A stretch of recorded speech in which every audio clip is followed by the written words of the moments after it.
我諗過兩個70幾歲老男人嘅不和，將會成為未來個人2個月美股同美國嘅經濟最大嘅不確定性呢？邊兩個老男人呢？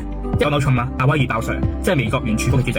咁佢兩個之間有咩恩怨情仇咧？一，減息之爭，因為特朗普咧都開始公開要求聯儲局減息，佢覺得咁樣先係減低到美國政府嘅負債啦，抵消關稅引起嘅通脹壓力啦，同埋重振股市。OK， 但係鮑 Sir 鮑威爾講乜嘢咧？堅持個政策咧係應該係基於經濟數據而唔係政治壓力嘅。OK， 所以 that's why 佢係唔會因為咁樣而去減息。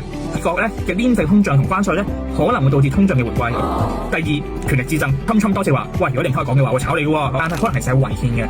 尤其是當 Trump 翻白宮嘅時候，咁可以成講話法律係唔容許總統炒主席嘅。第三，經濟動盪之下，邊個先係孭鑊？因為特朗普咧係將經濟嘅危機咧俾鮑 Sir 孭咗佢。2020嘅時候咧，美股暴跌啦，白宮官員就話鮑 Sir， 喂，減得太少個利息，搞到個美股不足。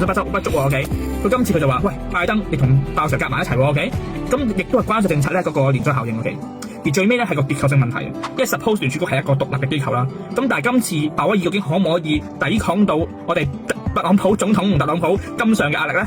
咁呢個就係佢哋嘅一個前因後果啦。OK， 咁所以如果一旦鮑威爾真係俾特朗普去罷免 ，OK， 而引發一連串嘅法律訴訟啦，同埋聯儲局獨立危機嘅訴訟嘅話咧，美股喺呢季有排頭痕。